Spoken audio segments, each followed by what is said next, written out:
Ya, halo, assalamualaikum warahmatullahi wabarakatuh. Selamat malam semuanya. Bersama Mas Bung lagi di sini. Hari ini penjelasan mengenai kelas fundamental OMG. Ya, jadi di antara sekian banyak kelas yang ada di OMG, saya merumuskan bagaimana cara belajar atau cara memahami olah napas step by step hingga menghasilkan peluang atau probability kesembuhan yang terbesar. Karena memang kita tidak bisa bilang kepastian, jadi hanya sekedar misalnya Anda tahu teknik olah napas yang keren kayak Wim Hof misalnya gitu kan, maka dipastikan sakit Anda sembuh gitu. Enggak begitu konsepnya. Bahwa olah napas itu adalah sebagai skill, sebagai pengetahuan di mana kita mengolah yang ada di dalam badan. Kan ada orang mengolah perutnya, berarti dia menjalani mungkin semacam intermittent fasting atau mungkin menjalani semacam pola makan tertentu, di mana pola makan ini juga berarti Anda harus mengikuti keharusan atau konsep yang dijabarkan oleh teknis pola makannya. Karena ini masing-masing berbeda. Contoh misalnya jika Anda mengikuti pola makan sepenuhnya vegan, maka ya udah yang Anda makan hanya murni 100% tumbuh-tumbuhan gitu kan. Tapi kalau Anda tidak vegan murni, ya berarti Anda boleh makan telur gitu. Jadi tumbuhan plus telur kan begitu. Nah, tapi kalau vegan murni maka ada konsekuensi. Misalnya vitamin B12-nya sedikit lebih rendah, maka Anda harus ada asupan mengenai B12.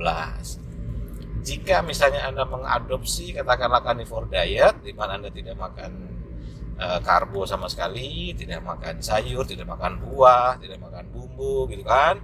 Ibaratnya ya daging telur katakanlah begitu. Ya anggaplah propernya begitulah ilustrasinya. Maka konsekuensinya adalah kolesterol Anda akan naik, asam urat Anda akan naik gitu kan. Pada tahap-tahap awal begitu menjadi bagian dari fisiologis yang harus diterima sebagai konsekuensi mengadopsi gaya makan yang carnivore diet. Atau misalnya Anda ngambil ketogenik, ada sayur, ada daging misalnya gitu. Ya masing-masing ada ininya lah. Nah intinya balik ke yang tadi, bahwa seseorang menata pada perutnya, ya kan? Nanti setelah itu baru kemudian dia menata pada hatinya, kolbunya. Kolbunya ini berarti semua hubungan dengan perasaan-perasaan dia manage dengan baik. Karena ketika keliru di dalam memanage perasaan, maka dampaknya itu signifikan. Lewat perasaan, banyak penelitiannya menunjukkan bahwa akan kekurangan hormon tertentu. Jika over pada depresi akan kekurangan hormon ini, kelebihan hormon ini dan sebagainya. Maka keliru dalam memilih rasa juga berbahaya. Nah berikutnya adalah penataan pada pikiran, ya kan? Penataan pada pikiran berarti kita menjaga dari pikiran-pikiran yang negatif. Kita harus berusaha untuk pikiran-pikiran yang positif. Kenapa? Karena memang jurnalnya pun ada di mana pikiran-pikiran negatif itu menghasilkan dampak yang tidak baik dibandingkan pikiran-pikiran positif. Nah, selain dari melakukan manajemen pada perut, manajemen pada kolbu, pada hati, juga manajemen pada pikiran, ada juga Anda lakukan manajemen pada napas, ya kan? Napasnya diatur sedemikian rupa ritme-ritmenya. Kapan Anda harus bernapas lambat, kapan harus bernapas cepat. Anda harus latih itu napas cepat, Anda harus latih juga itu napas lambat dan seterusnya. Sehingga dengan latihan-latihan mengatur ritme-ritme napas ini, tubuh memiliki kemampuan untuk beradaptasi pada setiap perubahan ritme napas yang dihasilkan pada kekeliruan atau mungkin masalah yang timbul dari perut, kolbu, hati, atau pikiran, ya kan? Contoh, ketika seorang dalam situasi ketakutan, kekhawatiran, kira-kira detak jantungnya napasnya makin cepat makin lambat.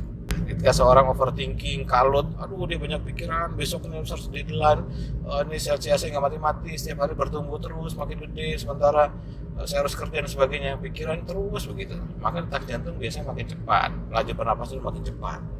Jadi aspek-aspek ini mempengaruhi bernapas. Jadi dengan kita mengatur napas, kita berarti sedang juga berusaha mengatur mengenai perut kita, atur napas, mengatur mengenai kolbu kita, hati kita, atur napas, juga atur mengenai pikiran kita. Jadi jangan disepelekan mengenai pengaturan napas nih. Oke, nah apa hubungannya dengan kelas bioritmik? Hubungannya dengan kelas fundamental. Jadi kelas fundamental OMG itu terdiri dari 4 bagian. Yang pertama disebut sebagai kelas bioritmik. Yang kedua disebut sebagai kelas gelombang alfa. Yang ketiga disebut sebagai kelas mind power. Yang keempat disebut sebagai kelas kepekaan dasar. Nah, bedanya di mana? Jadi begini, cara kita memahaminya. Kelas fundamental itu bukanlah kelas yang langsung spesifik mempunyai tujuan untuk menyembuhkan Anda dari satu atau dua jenis penyakit. Enggak. Jadi kelas fundamental itu arahnya bukan ke situ. Jadi tidak di dalam posisi atau bertujuan untuk mengobati atau menyembuhkan Anda pada suatu masalah penyakit tertentu. Lalu manfaat kelas fundamental OMG itu di mana? Yang pertama saya jelaskan dulu. Kelas fundamental OMG itu merupakan kelas fundamental OMG, sekali lagi, kelas fundamental OMG merupakan kelas yang menjadi dasar pondasi untuk meningkatkan persentase kesembuhan. Nah, jadi arahnya itu. Ingat ya, arahnya itu. Saya jelaskan. Kelas bioritmik. Di dalam kelas bioritmik, ini adalah kelas paling dasar yang harus Anda miliki pemahamannya. Kenapa? Karena bioritmik itu akan memberitahu, menjelaskan, mengajak diskusi mengenai konsep komunikasi dengan sel. Komunikasi dengan sel. Ya, secara teoritis, ini kita belum bicara bioritmik dulu ya, kita bicara secara teoritis. Jadi secara teoritis itu komunikasi dengan sel itu ada yang namanya Newtonian, berdasarkan prinsip Newtonian. Ini liken itu ya gampangnya molekul. Jadi akan ada molekul yang berkeluar, kemudian dia hinggap pada reseptor, lalu dia akan menstimulasi efek. Ya, ini Newtonian, pendekatan Newtonian. Ada juga pendekatan kuantum, yakni dengan menggunakan frekuensi dan gelombang, bahwa setiap sel memiliki reseptor frekuensi dan gelombang. Jadi dengan cara memancarkan reseptor dan frekuensi dan gelombang akan mempengaruhi sel, dan pengaruh ini bisa masuk pada Newtonian atau bisa juga masuk pada kuantum, frekuensi dan gelombang. Nah, kelas bioritmik berusaha untuk mengajari Anda bagaimana cara berkomunikasi dengan sel menggunakan unsur-unsur atau kaidah-kaidah. Ada beberapa, saya jelaskan 3 yang pertama dulu. Sisanya nanti dijelaskan di kelas. 3 yang pertama adalah kaidah visual. Kaidah visual. Jadi, jika orang itu by nature sejak lahir dari sononya memiliki kecenderungan untuk menggunakan kaidah visual, maka cara dia berkomunikasi dengan sel adalah harus dengan visual, yakni dengan imajinasi, dengan membayangkan. Ini jika karakteristik dia visual sejak awal, sejak lahir atau sejak dari sononya lah, gampangnya begitu. Nah, berikutnya adalah kaidah narasi, yakni ini jenis karakteristik orang yang caranya berkomunikasi dengan sel adalah melalui ngomong, menggunakan kata-kata. Ya, menggunakan kata-kata. Kemudian yang ketiga adalah jenis kaidah rasa, yakni orang-orang yang memiliki kecenderungan berkomunikasi dengan sel tidak dengan visual, tidak dengan ngomong atau narasi, tapi dengan feeling, dengan merasakan. Nah, ini 3 yang berbeda nih. Nah, kenapa bisa ini harus dipahami dulu di awal? Karena begini, kalau misalnya Anda berkomunikasi tidak dengan bahasa yang dimengerti, maka sel nggak ngerti. Misalnya begini, Anda ini sebenarnya aslinya orang visual, tapi setiap hari Anda cuma disuruh ngomong dalam hati, sakit sembuh ya, aduh badanku kamu sehat ya, badanku kamu kuat ya, badanku kamu sehat ya, kamu sembuhnya, ya Tuhan sembuhkan, ya Tuhan sembuhkan, kira-kira begitulah, pakai bahasa narasi. Ya ini nggak ada efek berarti. Kenapa? Karena bahasa dia bukan itu. Bahasa dia hasilnya adalah bahasa visual. Maka ketika dia pengen berkomunikasi dengan sel, dia harus dalam posisi membayangkan perubahan apa yang ingin terjadi dalam badannya. Maksudnya itu. Jadi dia harus bayangkan, dia harus visualkan, dia harus imajinasi dalam pikirannya. Kenapa? Karena bahasanya dia begitu. Justru kalau dia ngomong atau kalau dia merasakan, itu justru nggak jadi. Kenapa? Karena bahasanya bukan itu. Kayak jelas ya? Oke, jadi orang-orang dengan karakter visual, maka ketika dia sedang berkomunikasi dengan sel, nggak usah ngomong, bayangkan, itu karakter visual. Nah, sebaliknya, jika orang itu berada pada karakter narasi, maka saat dia lagi ngomong dengan badannya, saat dia berusaha komunikasi dengan badannya, ya lewat ngomong, lewat narasi, dia ngomong berkali-kali. Ya, seperti itu. Nah, sekarang yang ketiga, jenis golongan orang yang bersifat feeling atau menggunakan rasa, tidak narasi, tidak visual. Jadi langsung, enak badannya, nggak ngomong nih, langsung, gitu, ya pokoknya, ini badannya dirasakan enak, makin enak, tambah enak gitu, nggak ada ngomong, nggak ada suaranya, nggak ada visualnya, langsung, gitu, enak, kira-kira gitu terus tuh. Nah, ini penting sekali. Ya, jelas ya, jadi nanti dibahas detail di kelas bioritmik, di kelas fundamental OMG elemen bioritmik. Kemudian yang kedua adalah kelas fundamental gelombang alfa. Kenapa ada kelas ini? Pertama begini dasarnya.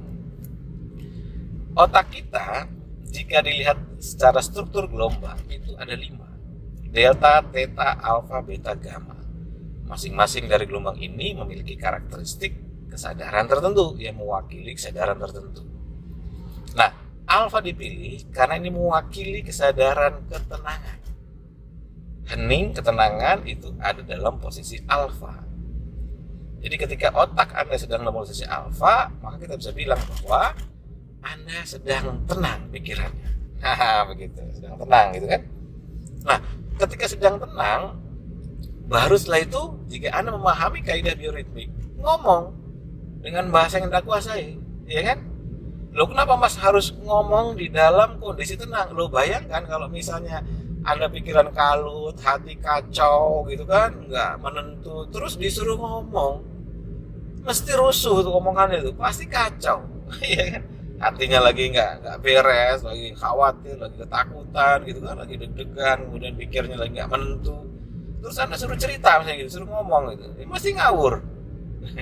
Nah, maka ketenangan itu mutlak dan wajib harus dipenuhi dulu, harus masuk dulu dalam kondisi tenang, baru setelah itu ngomong. Nah, ngomongnya dengan bahasa bioritmik, dengan bahasa elemennya kita. Nah, jadi begitu tenang, kemudian kita ngomong, maka omongan kita punya kualitas, ya kan, punya kualitas. Nah, berikutnya adalah kelas fundamental pilihan antara mind power dan kepekaan dasar. Kita lihat dulu kelas penjelasan dari mind power. Ya, pada mind power itu sesungguhnya kelas ini melatih keyakinan diri. Kenapa? Karena Anda akan dihadapkan pada situasi yang berat, real, beratnya itu real ya.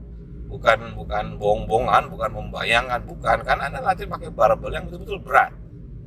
Jadi berat itu berat beneran gitu, bukan berat ngada-ngada, bukan cuma bayangkan badan Anda makin berat, ini Anda memang pegang barbel beneran, pegang barbel beneran dan beratnya luar biasa. Nah, setelah itu Anda akan diajari step by step, perlahan-lahan, hari demi hari untuk melatih keyakinan Anda dalam bertemu dengan situasi yang berat dalam hidup. Ya kan? Gimana cara ngomongnya? Ya kan? Kemudian gimana tenangnya, bisa nggak dengan kondisi berat pikiran Anda masih tenang, hati Anda masih tenang. Setelah itu bisa nggak tetap ngomong dalam situasi berat, ngomong yang tenang, yang enak gitu kan, yang bisa didengar. Jadi di kelas fundamental mind power ini arahnya ke situ, melatih keyakinan agar keyakinan ini dapat mengikat pada semua yang berhubungan dengan elemen bioritmik Anda dan ketenangan Anda. Jadi untuk mengikat. Ini latihannya seru sekali karena pakai barbel. Nah, berikutnya adalah kelas fundamental yang keempat, yakni kelas fundamental kepekaan dasar. Nah, di kelas fundamental kepekaan dasar ini kita belajar konsep penyaluran menggunakan telapak tangan. Ya, kenapa dipilih telapak tangan?